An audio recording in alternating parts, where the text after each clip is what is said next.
Oke, baik. Assalamualaikum warahmatullahi wabarakatuh. Selamat pagi rekan-rekan sekalian. Jadi hari ini kita akan membahas tentang penerapan atau batasan-batasan dalam konseling, dalam kode etik. Dan tentunya konseling ini merupakan salah satu dari teknik di intervensi yang biasanya paling banyak penggunanya ya, bukan hanya dari sarjana psikologi, tapi juga dari S1 BK misalnya, atau mungkin S2 BK, atau bahkan mungkin psikolog maupun S3 psikologi. Jadi semuanya berhak untuk melakukan kegiatan konseling karena um, merupakan kegiatan dasar yang diizinkan meskipun kita tidak memiliki sertifikasi ataupun yang biasanya kita kenal dengan surat izin praktek psikolog begitu. Nah, untuk pertemuan ke-14 ini kita akan fokus ke materi, lalu kemudian di minggu depan kita akan ada kuis teman-teman semua, rekan-rekan sekalian. Kuis ini seperti yang sudah saya sampaikan sebelumnya waktu di pertemuan Jimit bahwa akan saya buat dalam bentuk multiple choice sebanyak 20 soal dan materinya akan saya ambil dari materi-materi yang sudah saya sampaikan sebelumnya, sehingga rekan-rekan sekalian silahkan untuk membaca PowerPoint yang sudah saya siapkan. PJ silahkan untuk ini ya. PJ dipersilakan untuk mengecek kira-kira materi yang belum saya kirimkan apa. Nanti tolong dibuatkan saja G drive-nya, dikumpulkan jadi satu ya materinya di sana. Jika sudah lengkap nanti bisa di-share ke teman-teman kelasnya gitu ya untuk belajar.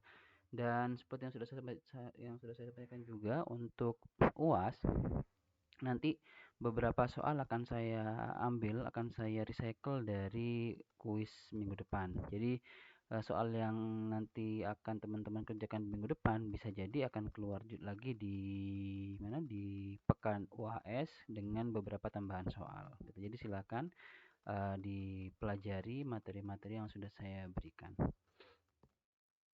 Oke, masuk ke bagian pertama. Jadi sebelum kita ke bagian prinsip atau mungkin pasal-pasal atau bahkan mungkin terkait dengan hal apa saja yang diizinkan dan tidak boleh, sebagai review ya, karena kan di pertemuan ke-14 ini kita sebenarnya review materi, namun karena ada satu pertemuan yang kita kemarin tidak sempat diisi karena libur ya, atau mungkin baru pertama kali masuk ya hari Selasa masuk setelah kita libur Lebaran.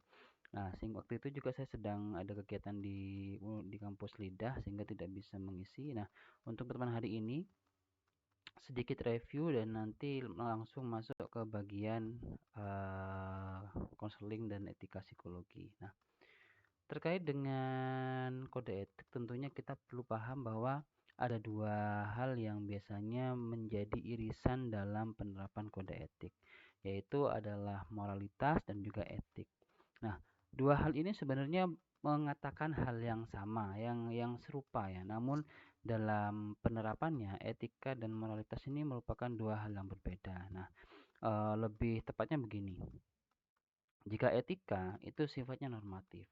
Nah, kalau bersifat normatif artinya jika dilanggar akan ada konsekuensi langsung yang diterima oleh yang melanggar, baik berupa konsekuensi yang sifatnya memiliki muatan hukum maupun muatan-muatan sosial. Nah, lalu untuk etik ini berfokus pada prinsip-prinsip dan standar yang mengatur hubungan antar individu, khususnya dalam hal profesi ya, berarti mengatur hubungan antara seorang profesional dengan usernya atau dengan kliennya atau dengan penggunanya atau dengan pasiennya. Jadi etik ini yang biasanya menjadi baseline ya, menjadi dasar, menjadi batasan, menjadi boundaries gitu bagi seorang profesional dan usernya tadi dengan kliennya tadi, sejauh mana interaksi yang diizinkan, sejauh apa komunikasi yang diperbolehkan dan seterusnya. Makanya di rumah sakit teman-teman nanti yang mungkin berminat begitu ya masuk ke rumpun klinis, untuk peminatannya nanti akan mengenal di rumah sakit itu ada namanya komisi etik namanya. Nah, komisi etik ini merupakan salah satu bagian atau divisi begitu di rumah sakit yang biasanya melakukan pengecekan dan menangani keluhan dari pasien. Jika ternyata ada layanan-layanan yang tidak sesuai dengan standar atau mungkin ada layanan-layanan yang membuat pasiennya nggak nyaman, misalkan seperti itu ada komisi etiknya yang nantinya akan menyelesaikan isu-isu etika. Karena tidak bisa kita pungkiri jika kita bergerak dalam bidang yang berkaitan langsung dengan manusia, biasanya irisan dan benturan terkait dengan etik ini pasti akan ada aja yang terjadi. Mungkin secara prosedur kita sudah benar. Mungkin secara tata laksana kita sudah sesuai dengan SOP. Namun terkadang persepsi orang, pemahaman orang, serta tingkat pendidikan seseorang itu kadang-kadang berbeda dalam memberikan dan merespon apa yang kita lakukan. Nah, sehingga em, untuk meminimalisir terjadinya hal-hal yang tidak diinginkan ke depannya, maka perlu ada orang-orang atau divisi atau bagian-bagian yang tugasnya untuk menangani masalah etik ini, melakukan pengecekan, melakukan pengendalian mutu, melakukan survei dan monitoring begitu ya terkait dengan layanan-layanan yang ada di rumah sakit atau mungkin di tempat-tempat yang langsung berhubungan dengan manusia sebagai objeknya. Nah, sedangkan moralitas ini merupakan penilaian dan evaluasi perbuatan baik, buruk, benar, salah dan seharusnya dan yang tidak seharusnya bagaimana. Ini merupakan pedoman-pedoman moral yang sifatnya itu subjektif. Nah, subjektif dalam arti apa? Subjektif dalam arti setiap manusia ini kan memiliki pengalaman dan latar belakang yang berbeda-beda. Ada yang pengalaman mungkin punya pengalaman buruk ya, pernah dilecehkan. Ada juga yang nggak pernah dilecehkan. Dua dua pengalaman ini saja akan memberikan apa? Pengalaman. Pengalaman dua yang berbeda ini akan memberikan pemahaman yang berbeda juga terhadap bagaimana cara mungkin ada profesional yang lawan jenis melakukan sesuatu terhadap dirinya. Contohnya begini, orang yang mungkin pernah dilecehkan akan merasa tidak nyaman jika dia misalnya dia sedang hamil dan dia memeriksakan kandungannya ke dokter SPOG yang laki-laki, gitu ya. Sehingga dia akan mencari SPOG yang perempuan. Kalau misalnya orang yang nggak pernah mendapatkan pelecehan mah ya biasanya akan ya nggak apa-apa karena memang sudah bagiannya itu dan memang SPOG itu kan kebanyakan laki-laki ya, jarang SPOG itu perempuan. Mungkin mungkin 3 banding 10 lah, jadi 3 SPOG perempuan dibanding 7 laki-laki. Saya nggak tahu kenapa tapi biasanya lebih banyak SPOG itu laki-laki. Nah, karena sifatnya subjektif, artinya pengaruh budaya, pengaruh penilaian, pengaruh agama pun juga akan membawa dampak terhadap bagaimana kita berinteraksi dengan orang lain. Mereka yang memiliki panduan moral berupa apa ya? Tidak diizinkan untuk bersentuhan dengan lawan jenis, misalkan seperti itu. Maka dia pun akan menganggap jika bersentuhan dengan lawan jenis itu merupakan hal yang keliru, yang salah. Sedangkan mereka yang dalam panduan hidupnya, pedoman hidupnya tidak ada masalah dengan menyentuh lawan jenis, ya udah nggak masalah, salaman kah atau bahkan mungkin mau bersendagro dengan lawan jenis itu bukan hal yang tabu buat mereka karena memang secara budaya, secara norma, secara budaya, secara agama mungkin dia tidak ada larangan untuk itu. Sehingga kita perlu paham bahwa moralitas ini sifatnya lebih universal lagi, lebih luas lagi. Dan itulah kenapa memang diajarkan sejak sekarang kita sebagai akademisi dan juga profesional di bidang psikologi jangan mudah untuk menjudgment orang gitu ya. Jangan mudah untuk menilai orang dan jangan terlalu merasa diri kita yang benar karena em, banyak saya lihat itu karena merasa bidangnya psikologi dan dia merasa paling tahu tentang manusia, dia merasa yang paling benar apa yang dia pikirkan padahal enggak gitu. Sama, posisinya sama, cuma kita memiliki pedomannya gitu ya. Tapi terlepas kita punya pedoman apa enggak kalau nggak pernah dipraktekkan ke diri sendiri ya percuma. Buat apa? Sama kayak kita beli buku cuma nggak dibaca dan tidak ada manfaatnya buat kita ya udah buat apa kan kayak gitu. Nah sehingga keilmuan itu ya sifatnya hanya berupa apa ya, hanya berupa sarana, berupa wadah. Kalau kita mau menggunakannya maka dia akan berguna buat kita, kalau misalnya kita mau mendiamkannya ya dia nggak akan ada manfaatnya juga buat kita, justru hanya akan menambah beban buat kita karena tidak digunakan untuk apapun keilmuan yang kita miliki. Bentar ya.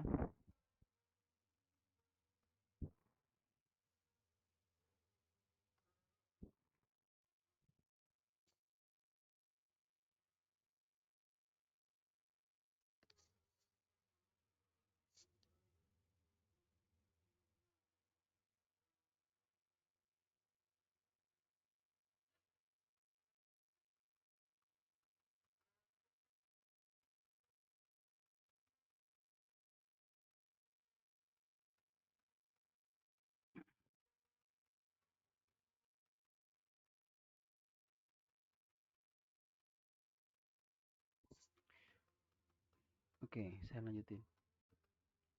Nah, terus sekarang kenapa kok konseling butuh kode etik? Nah, yang pertama, memberikan pernyataan formal yang menjamin perlindungan hak klien sementara mengidentifikasi ekspektasi dari klien. Artinya, setiap apapun yang klien datang ke kita, ini kan sebenarnya mereka butuh bantuannya. Mereka tuh butuh support, mereka tuh butuh orang-orang yang paham tentang masalah mereka dan mereka ingin minta jalan. Mereka tidak minta untuk diantar, mereka cuma minta kira-kira saya perlu kemana gitu. Kan sama kayak orang kita lagi di jalan dirasa lebih tahu ya terhadap daerah tersebut. Ada orang tanya, Mas, Mbak, kira-kira kalau mau ke sini ke arah mana ya? Mereka cuma tanya arah aja, nggak perlu kita ikut nganterkan sampai di tempat, nggak perlu. Jadi cukup, Bu, ke sana, Bu, arahnya lurus ke kiri, terus lurus lagi, nanti nyampe di tempat tersebut. Nah, itu merupakan bantuan yang luar biasa bagi mereka. Teman-teman yang mungkin pernah merasakan hal yang serupa ya, pernah pernah bingung nyari alamat, orang memberikan memberikan jalan aja dan memang tahu jalannya itu sudah helpful sekali ya, sudah, wah terima kasih banyak Bu atas bantuannya atau Pak atas bantuannya. Akan membawa kebahagiaan tersendiri. Nah, esensinya sama dengan counseling dan mungkin terapi-terapi yang lain ya. Jadi kita tidak perlu untuk mengantarkan klien itu sampai di tempat itu enggak.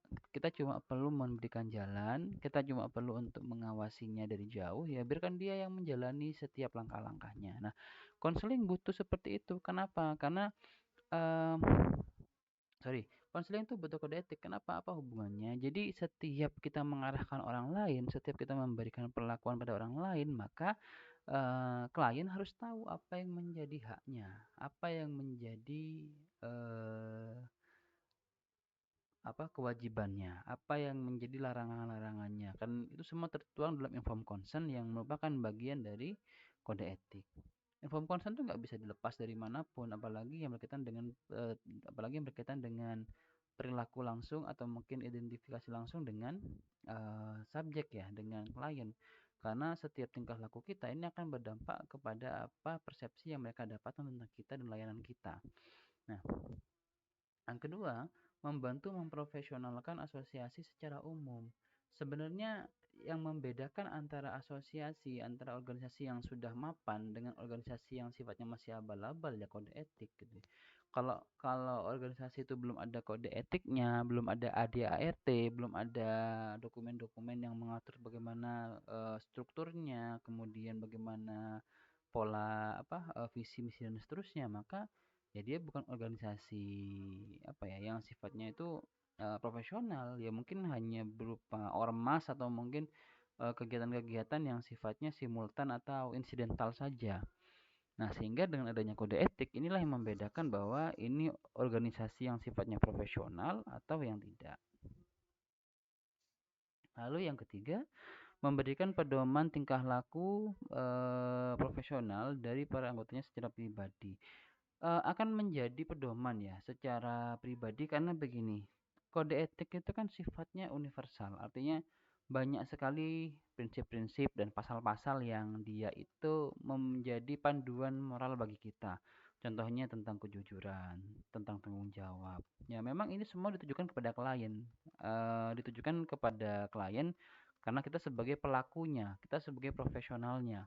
Nah, namun tidak menutup kemungkinan dengan kita dituntut untuk jujur, dituntut untuk berintegrasi, dituntut untuk tanggung jawab, dituntut untuk berkata yang benar dan bisa amanah dan seterusnya.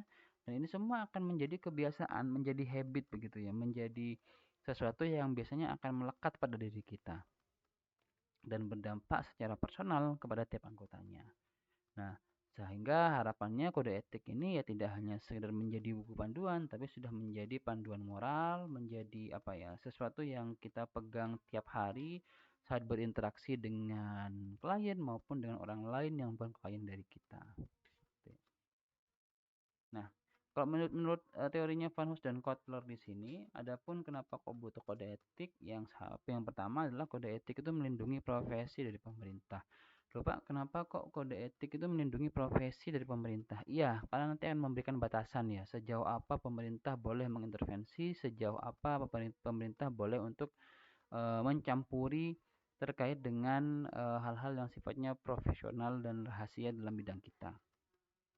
Karena kalau tidak diberikan batasan, dan diberikan kebebasan seluas-luasnya untuk mengintervensi, ini akan menjadi sesuatu yang sifatnya supremasi sekali dan akan menjadi hal yang sulit ya bagi organisasi kita jika tidak mengatur bagaimana atau sejauh apa boleh diintervensi oleh pemerintah.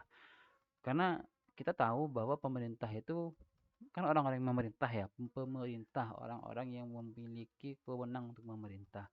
Dan mereka biasanya kan berasal dari orang-orang politik. Dan kita tahu bahwa politik itu syarat dengan kepentingan masing-masing golongan. Nah, sehingga eh, jika sampai profesi ini dikendalikan begitu ya oleh orang-orang yang sifatnya political abuse ya, jadi menggunakan kekuasaan politiknya untuk menekan organisasi profesional atau profesi, maka tidak akan ada lagi yang bisa menjadi benteng bagi masyarakat jika mereka membutuhkan bantuan karena semuanya sudah dikendalikan oleh pemerintah. Ya tadi ya, political abuse itu ya. Jadi kode etik inilah yang menjadi pegangan, menjadi barrier ya, menjadi pelindung bagi kita agar bisa membatasi sejauh apa intervensi dari pihak luar masuk ke dalam organisasi ini. Lalu yang kedua, kode etik membantu mengontrol ketidaksepakatan internal dan pertengkaran yang terjadi dalam anggotanya. Jadi, kode etik ini akan membantu untuk menyelesaikan problem yang terjadi di internal keanggotaan profesi kita atau di psikologi.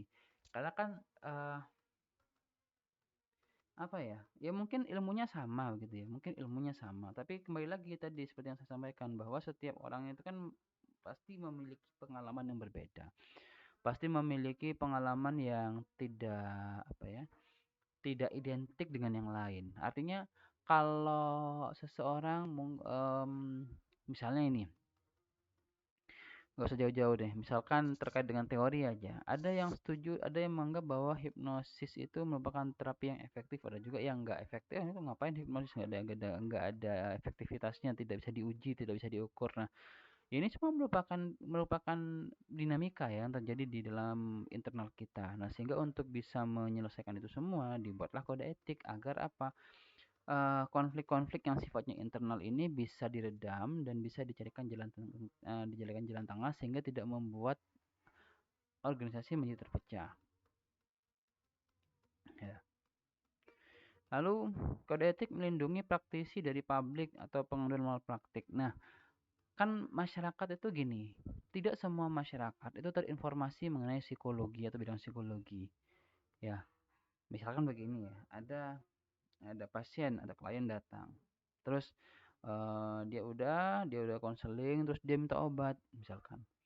Oh, maaf Bu, kita tidak bisa memberikan obat. Terus dia komplain loh. Terus saya ngapain dia tadi cuma ngobrol aja terus harus bayar, misalnya kayak gitu ya.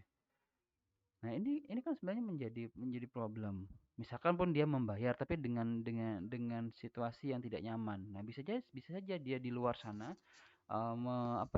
mentestimoni yang jelek ya. Jadi memberikan informasi-informasi, wah itu di sana itu masa cuma ngomong-ngomong aja bayar dan tidak dikasih obat apapun untuk mengatasi masalah saya. Nanti dikiranya terus nanti dibilangnya malpraktek atau apalah. Nah, ini semua menjadi problem kan kalau tidak ada kode etik, tidak ada yang mengatur, tidak ada yang membatasi, tidak ada yang menginformasi. Nah, sehingga dengan adanya kode etik akan jelas wewenangnya apa. Kita bisa tunjukkan, misalkan ada yang menggugat ya. Kita bisa tunjukkan bahwa secara kode etik memang kita nggak boleh memberikan obat karena obat itu bukan ranah kita. Dan kita sudah memberikan penjelasan, itulah kenapa kode etik itu tidak berdiri sendiri. Artinya kode etik itu berdiri dengan elemen-elemen penunjangnya, ada informed consent, terus terkait dengan kesetujuan jadi pasien dan klien dan seterusnya. Ini semualah yang nantinya membentuk rangkaian bagaimana pelayanan yang prima terhadap klien maupun pasien yang datang kepada seorang psikolog atau profesional di bidang psikologi. Nah, terus ini terkait dengan tingkah laku yang tidak etis ya. Kalau tingkah laku yang etis kan sudah jelas ada teman-teman, berintegritas, jujur, tanggung jawab, amanah dan seterusnya. Nah, sekarang terkait dengan tingkah laku yang tidak etis dalam konseling. Yang pertama, melanggar kepercayaan, melanggar trust. Ini terkadang menjadi hal yang fatal ya. saat kita memainkan kepercayaan orang lain, kita sudah berjanji, kita sudah ada apa namanya, appointment ya, sudah janjian nanti ya kita bisa konseling jam sekian atau besok jam sekian. Kita udah ada janji seperti itu, tapi ternyata dari si profesionalnya, dari psikolognya mungkin ya, tiba-tiba membatalkan sepihak dan pemberitahuannya pun mendadak. Nah, ini kan akan menjadi sesuatu yang menjadi apa ya? Menjadi problem kan, menjadi problem buat kita sebagai seorang profesi, sebagai seorang profesional karena em, bisa jadi bumerang ya. Nanti yang pasiennya, kliennya bisa datang, bisa menyampaikan ke ruang publik, ke teman-temannya, atau mungkin ke rekan kerjanya bahwa oh psikolog Henderson itu nggak profesional, masa saya dikabarin setengah jam sebelum waktu janjian dia nggak bisa. Jadi jangan sampai melanggar kepercayaan. Karena ya kalau teman-teman semua mau bergerak di bidang psikologi ini yang menjadi apa namanya? Yang menjadi pegangannya itu ya cuma trust ini, kepercayaan ini. Kalau ini sudah hancur, teman-teman tidak menjaga trust dari klien dengan baik, ya udah sama saja dengan mengubur diri sendiri gitu. Terus melampaui tingkat kompetensi profesional. Nah, contohnya kayak gini, teman-teman kan kalau di bidang S1 ya, sebelum profesi kan nggak boleh ya psikoterapi. Nah, teman-teman karena merasa di bidang psikologi, ya udah saya bisa kok nih, nggak perlu ke psikolog. Nah, ini teman-teman lakukan psikoterapi, ini nggak boleh karena melampaui tingkat kompetensinya. Kalau di S1 yang diizinkan kan untuk apa? Konseling. Kalau di bidang asesmen apa? Ya boleh wawancara, boleh observasi, boleh ngasih angket, boleh juga melakukan testing ya, ngetes psiko assessment kepada klien. Tapi hanya sebatas administrasi saja, nggak boleh sampai membuat laporan, menginterpretasi, apalagi tanda tangan laporan tuh nggak boleh. Nah, kalau teman-teman melakukan hal tersebut itu sama saja melampaui tingkat profesionalitasnya, melanggar kode etik dan nantinya akan memiliki dampak-dampak atau sanksi-sanksi yang beragam. Bisa dari sanksi yang levelnya ringan hanya berupa teguran sampai yang berat bisa ke meja hijau atau bisa ke pengadilan. Digugat lah ya. Lalu yang ketiga adalah kelalaian dalam praktik. Nah, kelalaian dalam praktik tuh gini, simpelnya begini, kalau kita lagi ada klien itu kan nggak hanya datang terus ngomong terus pulang kan, tapi pasti ada beberapa hal yang kita catat. Kliennya perlu mengisi angket kah, atau perlu menuliskan sesuatu di kertas. Nah, termasuk kelalaian jika gini, teman-teman sudah nih sesi dengan klien, sudah selesai dan kliennya pulang. Nah, teman-teman lupa beresin beresin apa dokumen-dokumen tadi, entah karena keburu lah atau mungkin karena ada sesuatu, jadi lupa membereskan dan dokumennya itu tergeletak di meja kerja. Setelah itu entah hilang atau mungkin dicoret-coret, yang punya anak mungkin dicoret-coret anaknya, disobek-sobek, atau bahkan mungkin kebaca sama orang yang tidak berkepentingan, dibaca istri, dibaca suami, atau dibaca orang-orang yang bertamu misalkan. Ini akan ini termasuk hal-hal yang apa ya, ceroboh dan lalai dalam prakteknya, sehingga memang kita perlu benar-benar rigid jika kita berkaitan dengan praktek dalam bidang psikologi seperti ini. Lalu mengklaim keahlian yang nggak bisa dimiliki. Nah, tidak semua psikolog itu memiliki keahlian-keahlian yang bisa teman-teman bayangin. Contohnya seperti hipnosis. Saya sendiri hipnosis tidak begitu mendalami. Bukan karena tidak tertarik, tapi memang belum ada apa ya, belum ada effort untuk belajar terkait dengan hipnosis. Tapi kalau yang lain saya bisa. Karena tadi setiap psikolog ini kan memiliki keahliannya yang masing-masing ya. Contohnya kalau dalam bidang klinis saja. Klinis itu kan banyak, bisa dibagi. Mau di bidang klinis anak, remaja atau dewasa. Nah, kalau dalam bidang dewasa dia mau lebih membahas tentang apa? Apakah membahas tentang gejala patologisnya atau terkait dengan gerontologinya? Kalau di bidang remaja dia mau bahas apa? Apakah juvenile delinquency, apakah terkait dengan kenakalan remaja, atau terkait dengan dinamika remaja dan seterusnya, atau waktu anak-anak mau membahas tentang patologi di masa anak-anak. Kalau saya pribadi memang lebih fokus pada patologi ya. Jadi lebih fokus kepada psikopatologi yang terjadi pada level remaja sampai dewasa. Nah, kalau selain itu, ya itu bukan bagian dari sesuatu yang saya bisa dikatakan expert di bidang itu enggak. Tapi itu saya bisa dikatakan menguasai, tapi jika teman-teman mau lebih mendalami ya bisa saya rekomendasikan ke yang lain. Contohnya, Pak, saya mau belajar tentang hipnoterapi. Nah, saya memang bisa, tapi tidak expert seperti yang ahlinya. Jadi silahkan teman-teman belajar kepada ahlinya hipnoterapi. Saya bisa mengenalkan. Atau teman-teman, Pak, saya mau belajar tentang psikopatologi ya. Itu boleh kalau ke saya. Kalau misalnya saya bisa bilang bahwa itu merupakan salah satu hal yang saya minati. Termasuk, Pak, saya mau belajar ekspresif art terapi ya. Silahkan, saya juga mendalami keilmuan tersebut boleh. Tapi kalau di luar itu mau belajar tentang REBT misalkan, mau belajar tentang teknik terapi rasional emotif behavior terapi. Wah, itu bukan bidang saya karena saya hanya tahu sebatas teorinya namun tidak bisa mengimplementasikannya. Jadi saya bisa mengenalkan Anda kepada yang lain. Nah, jadi psikolog itu saling melengkapi ya. Itulah fungsinya seperti grup WA, perkumpulan organisasi. Jadi kalau kadang-kadang tuh saya tiap pagi tuh ada aja yang WA begini di grup WA. Saya butuh rekomendasi psikolog yang mampu menangani tentang gejala depresi atau psikolog yang mendalami tentang bipolar. Nah, ya seperti itu teman-teman semua. Itu adalah realitanya di lapangan. Jadi tidak perlu kita menjadi expert di semua bidang ya. Cukup satu saja. Yang penting kita benar-benar dalam, benar-benar tahu seluk-beluknya dan kita bisa menjadi ahli di bidang itu. Nah, kalau kalau teman-teman semua memang merasa tidak ahli di bidang tersebut, ya silakan dirujuk, silakan di-refer kepada psikolog yang lain yang memang memiliki kompetensi di bidang itu. Itu merupakan hal yang lumrah dan bukan hal yang memalukan. Karena tugas kita adalah menjamin dan membuat bagaimana klien itu tertangani.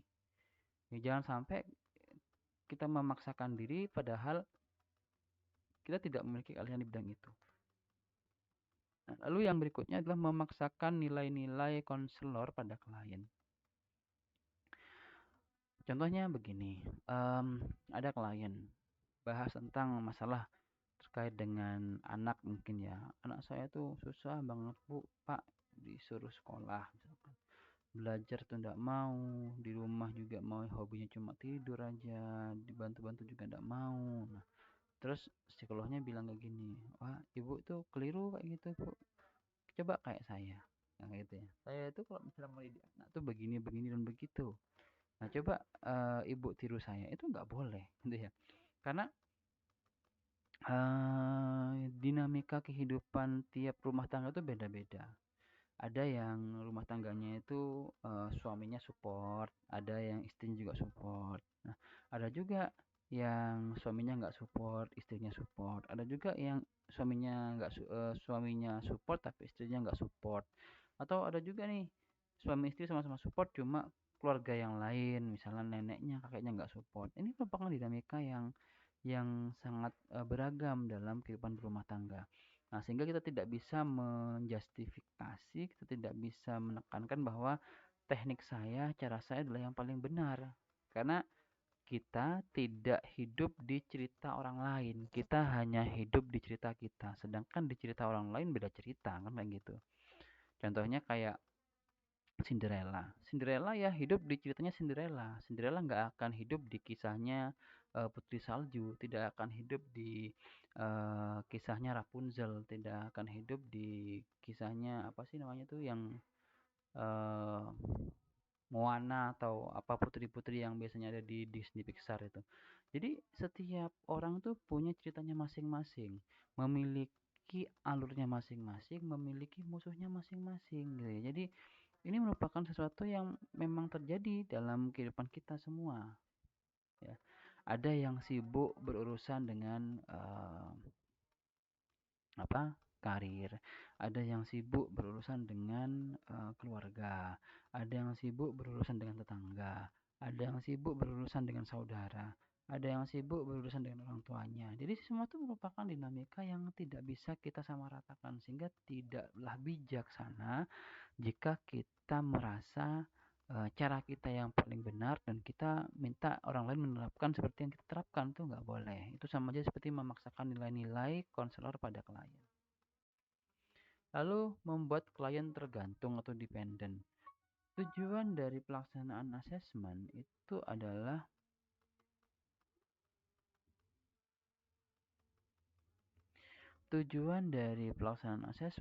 adalah membuat asesmen dan intervensi ya, membuat klien itu menjadi independen, menjadi mandiri, menjadi pribadi yang mampu untuk berdiri di atas kaki sendiri. Nah, kalau dengan datang ke psikolog terus secara manipulatif psikolog ini membuat dia bergantung ke membuat si klien bergantung pada psikolognya. Nah, ini menjadi sesuatu yang apa ya, yang sangat keliru karena dalam prakteknya psikolog itu bertugas untuk membuat seseorang itu mampu untuk mandiri, independen. Ya, karena sumber gangguan psikologis itu dari ketergantungan. Ya sama kayak adiksi ya. Jadi kalau nggak ada barangnya, kalau nggak ada benda itu akan muncul sakau, pusing, terus menggigil dan lain sebagainya. Sama seperti itu. Kalau nggak ada orang ini, maka saya akan kehilangan arah, gelisah, takut, tidak nyaman dan seterusnya. Nah, ini merupakan bagian dari dependen. Jadi jangan sampai kita membuat seorang psikolog khususnya atau konselor yang membuat kliennya ini menjadi depend terhadap mereka, menjadi bergantung. Ya, karena justru dengan kita membuat dia bergantung kepada kita secara nggak langsung justru menambahkan atau memperparah kondisi dari yang sebelumnya dia datang kepada kita dalam kondisi yang rapuh. Malah kita hancurkan dengan cara membuat dia bergantung kepada kita. Nah, karena kalau sudah bergantung, maka nanti akan muncul lagi sesuatu yang sifatnya manipulatif. Wah, ini udah bergantung sama saya. Nah, bisalah saya naikkan tarif saya misalkan. Yang sebelumnya mungkin 1 jamnya 50.000, sekarang minta 300.000. Nah, ini kan sama sistemnya kayak orang yang kecanduan narkoba tuh ya. Awalnya dikasih gratis, lama-lama bayar 2.000, lama-lama oh barangnya sudah mulai langka, naik 5.000. Terus lama-lama naik 100.000 dan seterusnya.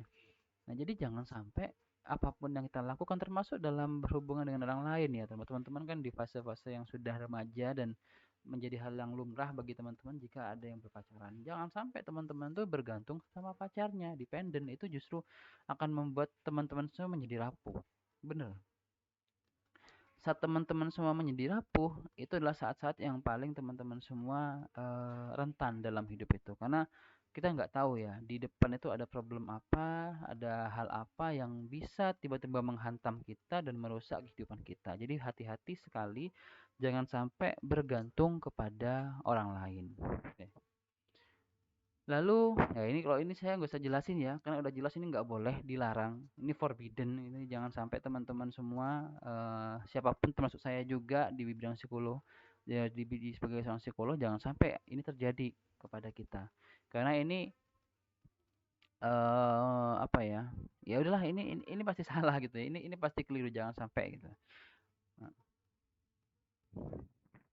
konflik kepentingan atau hubungan ganda. Nah, ini hati-hati karena beberapa orang, beberapa figur tuh begini, beberapa psikolog tuh begini.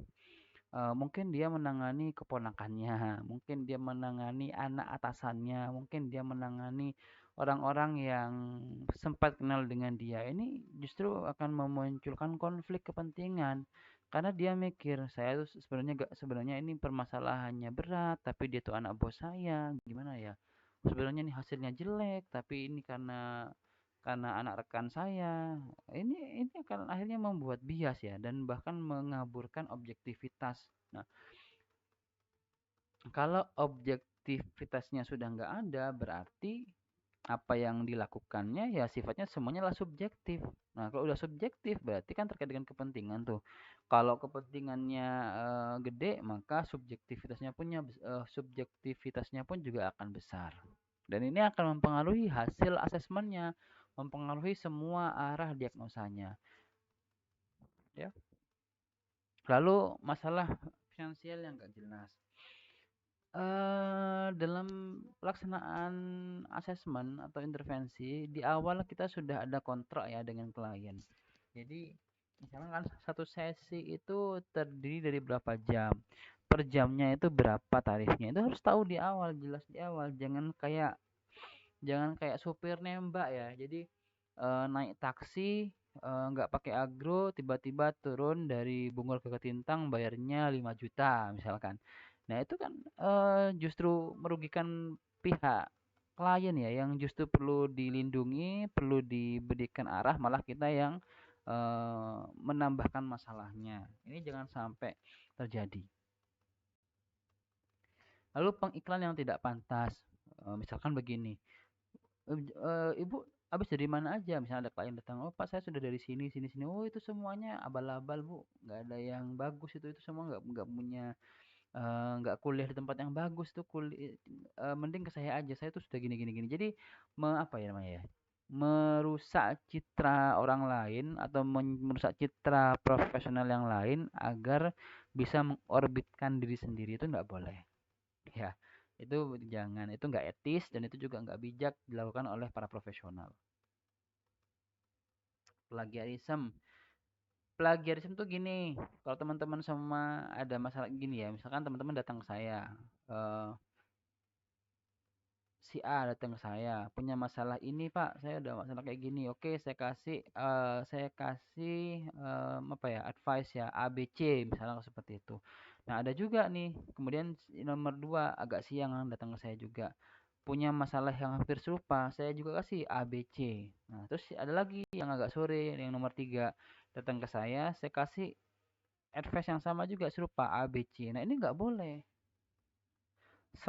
Self plagiarism seperti ini justru membuat kita tidak apa ya, tidak bisa secara tepat ya melihat apa yang terjadi dan merespon bagaimana untuk membantu menyelesaikan permasalahan dan memberikan solusi kepada si klien. Ini jangan sampai kayak gitu ya, karena setiap kayak tadi ya, setiap orang tuh punya pengalaman yang berbeda, punya masalah yang berbeda. Contoh kayak gini aja, kayak teman-teman misalnya sakit perut ya, ada yang sakit perut itu disebabkan oleh pikiran ya kan, gastritis atau GERD itu kan semuanya dari pikiran semua. Ada juga sakit perut yang disebabkan oleh mungkin keracunan makanan. Ada juga sakit perut karena terlalu banyak makan. Ada juga sakit perut karena usus buntu. Nah, semuanya pusatnya di mana? Di perut sakitnya. Tapi penyebabnya beda-beda. Nah, sehingga karena penyebabnya beda, maka penanganannya pun beda. Bagi yang dia kena gastritis atau GERD, mungkin bisa diminta untuk meditasi, yoga, relaksasi agar pikirannya tidak jenuh. Yang tadi, keracunan makanan, ya mungkin, didetoks dulu ya, entah dengan cara banyak minum air putih atau mungkin dibawa ke puskesmas, diinfus begitu untuk menghilangkan kadar racunnya. Kemudian yang kekenyangan. Lah kalau yang kekenyangan ya diem dulu, jangan makan apa-apa dulu, duduk dulu atau mungkin sambil jalan-jalan apa, jalan-jalan secara ringan dulu keliling-keliling rumah atau keliling-keliling gang komplek rumah agar bisa memberikan ruang bagi lambungnya untuk mencerna makanan. Nah, kalau yang usus buntu ya udah dioperasi berarti kan solusinya. Nah, sehingga meskipun punya bentuk atau merasakan sensasi yang sama di bagian perut, tapi karena penyebabnya beda, maka penanganannya pun juga pastinya berbeda. Jadi jangan jangan disamaratakan, gitu ya. Nah, selanjutnya, ini adalah ACA atau American Counseling Association di mana mereka membuat kode etik juga ya. Dan dalam kode etik itu ada sekitar 8 bagian. Nah, ada tentang hubungan konseling, kepercayaan, terus tanggung jawab, hubungan dengan profesional dan seterusnya sampai cara-cara untuk memutuskan hal-hal yang menyangkut etik. Nah, ini di ACA. Kalau teman-teman semua baca di kode etik HIMSI, itu semuanya akan berkaitan dengan ini semua, meskipun tidak serupa, tapi kurang lebih apa ya, penekanannya sama. ACA ini biasanya digunakan lebih banyak di bidang S1 BK ya. Jadi karena mereka kan fokus spesifikasinya kan ke bimbingan konseling, bukan ke bidang-bidang yang sifatnya psikologis dan lain sebagainya. Lebih ke konselingnya sehingga ACA ini digunakan sebagai pedoman utama mereka dalam melakukan intervensi maupun layanan. Lalu berkaitan dengan keterbatasan kode etik, jadi setiap kode etik itu memiliki batasan. Ada banyak hal yang tidak bisa diakomodir oleh kode etik. Nah, karena apa? Satu, pelaksanaan kode etik itu merupakan hal yang sulit. Kenapa kok sulit? Karena misalnya membuat kode etiknya di tahun 2010 ya, kayaknya HIMSI. Nah, sekarang kan sudah 2023, hampir 13 tahun. Selama 13 tahun apakah tidak ada perubahan pola kebiasaan, tidak ada pola pengetahuan, tidak ada pola adaptasi masyarakat? Ada. Tahun 2000 tahun 2010 belum belum terlalu masif seperti sekarang ya, seperti penggunaan internet atau penggunaan mobile phone, penggunaan gadget.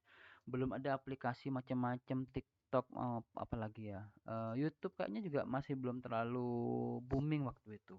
Nah, sehingga tidak terjadi em,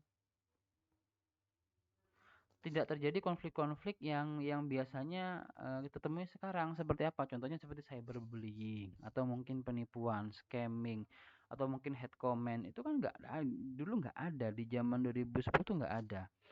Teman-teman mungkin 2010 tuh masih di usia, sekarang kalau misalkan sekarang tuh 20, mungkin masih 10 tahunan ya umurnya ya. Mungkin masih 10 tahunan, masih kelas berapa? Masih kelas 5 mungkin ya, belum, masih kelas 5 SD. Kalau saya waktu itu sudah SMA. Nah, itu belum ada hate comment tuh, saya masih belum kenal istilah hate comment, belum kenal masalah cyberbullying, belum kenal karena memang nggak ada medianya.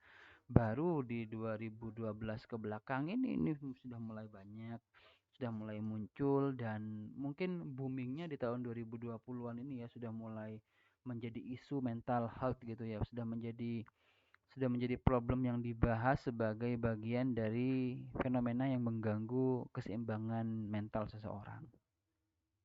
Nah, dulu kan nggak ada. Coba bayangin, teman-teman, kalau dulu kalau kita mau menghina, misalnya kita mau SMS gitu ya, mau SMS, mau ngomong jelek kan kita biasanya SMS ya, belum ada WA waktu itu ya. Nah, kalau sekarang kan enggak, teman-teman tinggal bikin akun lagi, cari Instagramnya, udah ngomong apa aja sesuka teman-teman semua dengan anonimus. Jadi menggunakan nama-nama palsu, menggunakan nama-nama yang tidak berkorelasi langsung dengan rekan-rekan sekalian. Nah, ini adalah bentuk dari perubahan dinamika masyarakat di era ini. Nah, sehingga akan menjadi hal yang apa ya, hal yang sulit karena tadi masalah kurun waktu. Mungkin di tahun 2010 mungkin aman-aman aja, nggak ada masalah. Tapi tahun 2020 ini sudah terjadi perubahan yang sangat banyak, sehingga mau nggak mau mungkin dalam waktu dekat akan ada perubahan, termasuk UU PLP. UU PLP kan sebenarnya merupakan bagian dari ini ya, eh, merupakan bagian dari kita mencoba memperbaharui sistem di psikologinya gitu ya. Di dalam tubuh psikologinya ini sedang dibuat sistem seperti itu. Lalu yang berikutnya, terkadang muncul konflik antar peraturan etik dan peraturan legal ya. Terkadang memang ada konflik ya antara peraturan dalam kode etik kita dengan peraturan-peraturan yang sifatnya di pemerintah, atau mungkin di kode etik data harus dilindungi, harus dijaga, tapi dari sisi legal itu dibutuhkan untuk pembuktian di persidangan. Ini semua kan merupakan bagian dari itu semua.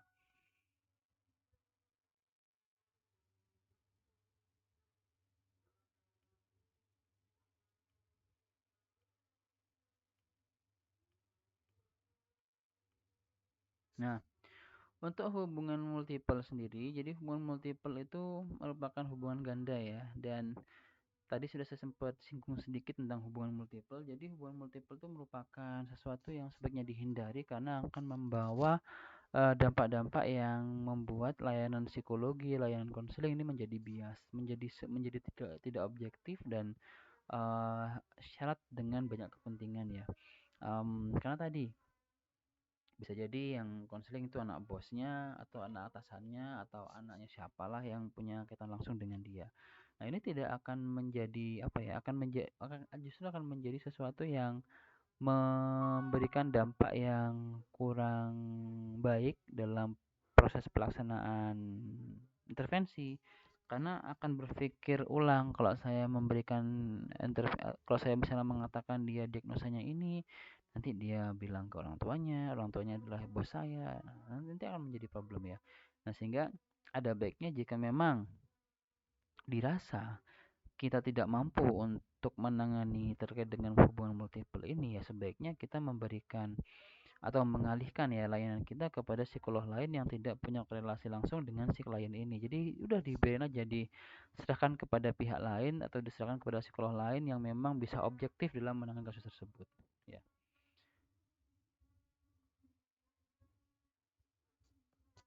Lalu seperti apa sih bentuknya terkait dengan hubungan multiple ini? Misalkan apa yang nggak boleh ya? Jadi contohnya misalnya kita bekerja sama dengan atau kita berbisnis ya dengan klien. Kita psikolog, terus kebetulan kliennya adalah penerbit buku. Tolong saya mau nerbitin buku ini. Oh, penerbitnya karena klien kita ya dia dia oke-oke aja untuk menerbitkan buku itu. Nah, ini sebenarnya sudah nggak boleh ya. Ini sudah melanggar terkait dengan pasal hubungan multiple atau hubungan ganda, karena pastinya jika kita sudah ada korelasi bisnis, kedepannya pun segala penilaian kita akan dibebani dengan pertimbangan bisnis juga. Yang sebelumnya kita bisa memandang secara objektif, karena sekarang sudah terlibat sebagai rekan bisnis, pasti mikir kayak gini, dampaknya ke bisnis saya apa, dampaknya ke saya apa, dan seterusnya. Nah, ini akan menjadi bumerang, akan menjadi hal-hal yang nantinya akan membawa dampak ketidakobjektifan dalam pelaksanaan konseling terhadap klien.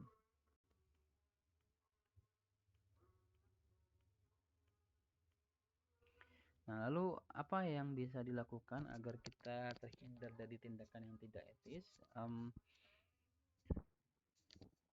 Sorry ya, ini kayaknya tipe nih, tindakan tidak etis ini. Satu adalah mengidentifikasi masalah secara seobjektif mungkin. Jadi masalah klien itu harus kita nilai, harus kita pahami, harus kita cek secara objektif. Kita harus bisa mungkin menghindari hal-hal yang membuat kadar keobjektifannya berkurang terkait dengan hubungan atau relasi, ya udah dihindari. Kemudian juga berkaitan dengan bisnis dijauhi. Jika terkait dengan masalah intimasi juga dijauhi. Jangan sampai hal itu semua mempengaruhi judgement kita, mempengaruhi penilaian kita yang objektif kepada kondisi klien saat itu. Lalu yang kedua tentunya adalah menerapkan kode etik ya. Menerapkan kode etik dalam setiap hubungan kita dengan klien. Kemudian yang ketiga adalah mengkonsultasikan dengan rekan sejawat. Kita perlu untuk terus berkonsultasi dengan rekan-rekan, dengan orang-orang yang kita anggap memang memiliki kompetensi di bidang yang sama atau mungkin di bidang yang lain yang bisa berkolaborasi dengan kita. Karena seperti profesi yang lain ya, tidak bisa psikologi itu berdiri sendiri. Dia harus bisa berkolaborasi dengan bidang-bidang lain yang memiliki expertise di bidang penunjang, misalnya sebagai kriminolog atau dokter atau psikiater atau siapapun yang memang ada sangkut pautnya dengan layanan kita. Jadi akan menjadi pelayanan yang komprehensif jika kita bisa melibatkan profesional lain untuk berkolaborasi dengan keilmuan yang atau mungkin bidang yang kita geluti. Oke. Um, nah, contohnya dalam bidang konseling dan hukum. Nah, di persidangannya Verdi Sambo itu kan sudah menjadi contoh ya bahwa ada irisan antara psikologi dengan hukum atau konseling dengan hukum. Dan dalam pelaksanaannya ini ada dua jenis saksi yang biasanya akan terlibat dalam hal tersebut. Satu adalah saksi ahli, yang kedua adalah saksi. Nah, saksi ahli ini merupakan seseorang yang ditunjuk oleh instansi atau oleh lembaga yang dia akan memberikan penilaian secara objektif dan tidak memihak kepada salah satu dari tersangka maupun terdakwa maupun saksi.